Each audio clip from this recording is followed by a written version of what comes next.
Serdecznie zapraszam do odcinka 38 playlisty Mroczna Historia pod tytułem Masoni część 7.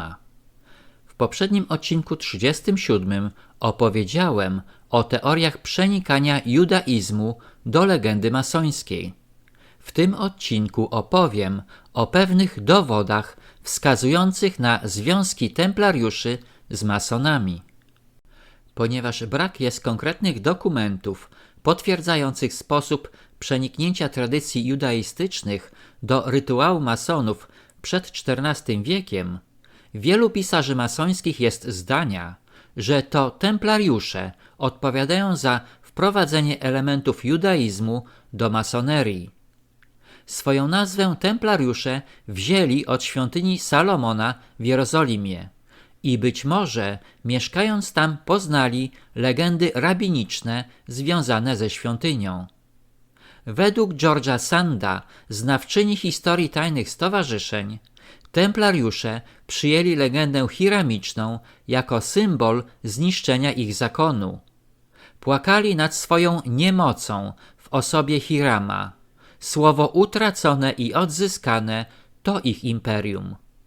Dla wyjaśnienia, George Sand, urodzona jako Amantine Lucille Aurore-Dupin, była francuską pisarką epoki romantyzmu. Wszystkie jej powieści miłosne zostały umieszczone w indeksie ksiąg zakazanych dekretami z lat 1840, 1841, 1842 i 1863.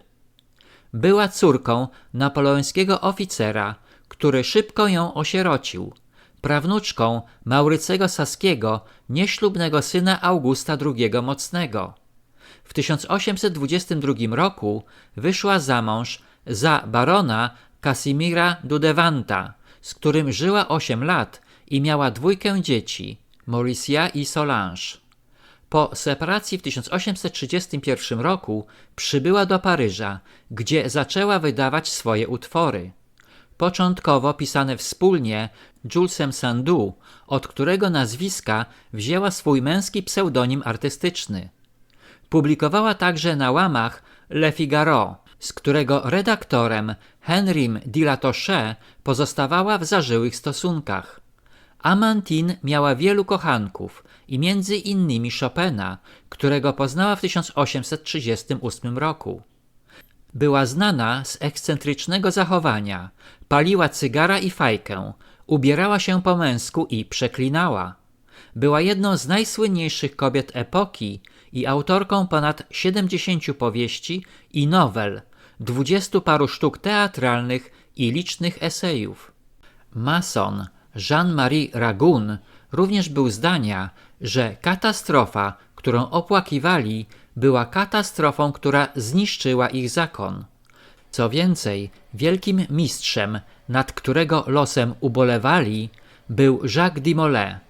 Jeśli uznamy możliwość, że legenda hiramiczna istniała wśród masonów przed wyprawami krzyżowymi, jak wytłumaczyć ten niezwykły zbieg okoliczności, czyli tragedię Hirama i Wielkiego Mistrza? Najprościej jest przyjąć, że tradycje judaistyczne zostały wprowadzone do masonów przez templariuszy i zaszczepiono je w starożytnej tradycji, którą gildie masońskie odziedziczyły po rzymskich kolegiach. Na pewne związki masonów rzemieślników z templariuszami wskazują zmiany w budownictwie z tamtych czasów. Jeden z masonów, porównując pięknie zaprojektowane i głęboko cięte ślady prawdziwego gotyku około 1150 do 1350 roku z niedbałymi i mało finezyjnymi pracami z późniejszych okresów, wskazuje, że zakon templariuszy powstał i upadł wraz z upadkiem wspaniałej architektury. Ten sam autor wskazuje, że niektóre z najważniejszych symboli masońskich, jak trójkąt równoboczny i kwadrat masoński zwieńczający 2 filary, pochodzą z czasów gotyku. Yarker twierdzi, że poziom, płonąca gwiazda i krzyż Tau, które w czasach wypraw krzyżowych pojawiły się w symbolice masonerii, można przypisać templariuszom. Może na to wskazywać również pięcioramienna gwiazda w katedrze w Salisbury, podwójny trójkąt w opactwie Westminster, filary Jachin i Boaz oraz okrąg i pięciokąt w murze z XIV wieku. Jarker podkreśla, że w 1556 roku pojawiło się oko, półksiężyc, 3 gwiazdy i 5-stopniowa drabina, które dowodzą wpływowi templariuszy. Templariusze byli również wielkimi budowniczymi, a Jacques de Molay zarzucał zakonowi gorliwość w dekorowaniu kościołów podczas procesu przeciwko niemu w 1310 roku. Według tradycji masońskiej doszło do przymierza pomiędzy templariuszami a cechami masońskimi w okresie wypraw krzyżowych. W trakcie postępowania wszczętego przeciwko zakonowi świątyni we Francji podobno Pierre Dumont i 7 innych rycerzy uciekło do Szkocji w przebraniu pracujących murarzy i wylądowało na wyspie Mull. W dzień świętego Jana w 1307 roku odbyła się ich pierwsza kapituła. Robert Bruce wziął ich pod swoją opiekę i 7 lat później walczyli pod jego sztandarem pod Bannockburn przeciwko Edwardowi II, który stłumił ich zakon w Anglii. Dla wyjaśnienia, Robert I, znany również jako Robert de Bruce, był królem Szkotów. Dowodził wojskami szkockimi w wojnie o niepodległość przeciwko Anglii.